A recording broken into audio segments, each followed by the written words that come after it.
So, it was really cold recently, right? So we have a very popular record shop near us that actually does all of the local music events as well. Very popular, very, very, like, they're like a staple of the town we live in, right? Of our part of London. So, Louis Tomlinson is performing. And He had 3 shows in a row. Yeah. And if you guys are like, who the fuck is Louis Tomlinson?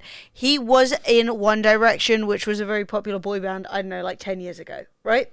So, Banquet were being really, like, on all their social media, going like, do not camp on the pavement for the venue, right? The venue itself is tiny, right? The venue is small. So you will be able to see wherever you're at. It's like -4. You cannot cold. sleep on the pavement. And the police were going around, basically said, if we catch people camping out, endangering their lives, we're going to cancel the gigs. And so they were saying, we do not want to get in trouble with the police. It is incredibly dangerous, right? Don't sleep on the pavement. Do not camp. Get there. You're allowed to queue starting at 8. That is the earliest you can queue. So right? people, obviously, good rule-abiding people, what do they do, Em? Loads of people slept on the pavement, even though it was like -4. So, Banquet Records did something kind of crazy. They said to everybody who camped out or started queuing very early, the way that they were handling it was they were giving out wristbands, okay? So if you got a red wristband if you were there really early, you got a silver wristband if you turned up before 8, and you got a blue wristband if you were in the queue from 8:30. I guess 8:30 was when you could queue from, right? So here's the thing. Everybody thought, yes, I got a red wristband. That means that I'm like going to be one of the first people to get in. They handed out the wristbands and they didn't tell anyone what they were for. Yes. Imp was one free game. Imp! So when it came time to letting everyone in, they let in the people that turned up on time and followed the rules first. Yeah. Let people who were a little bit naughty. So many t-shirts in next. And the people who basically broke the rules and endangered the actual event last.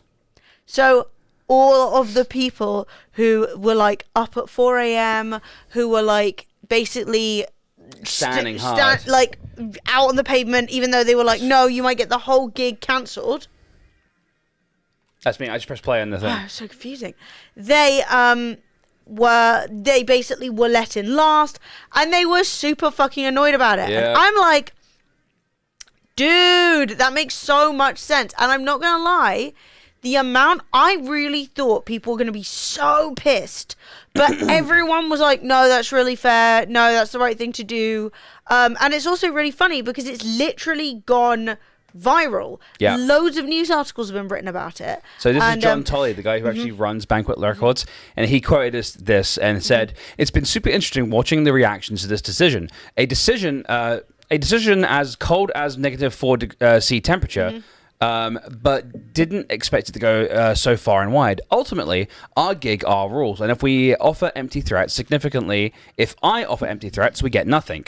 So he basically, he's like the fucking the well, Don, the thing is, right? Like, he has the struggle of trying to run he does really big world class. He attracts really big world class acts to play at small venues in Kingston. So it's already hard, and he's already fighting all the old people who were like, well, why would I need Fall Out Boy played at the end of our road. Not a joke. Yeah, it's for real. I didn't go, it was acoustic, and I was like, I don't need that, babes. But yeah, Stormzy was playing in the theatre, you know? So they already have a lot to fight with on it, even though it's literally the only culture in the area. Banquet have been there for so long that all of my friends, so they often pay people, or they used to, I don't know if they still do, to stand with a sign that points you in the direction of Banquet Records, from the high street. Devi. Nice. And all of my friends at one point or another have had that job, or have had a job as hey, Devi got a Mugmas card. Nice. Or I've had the job of helping load and unload for gigs, especially back in the day when everything was a bit more janky. You know, when it was a bit more feral and they were just trying to start doing events properly.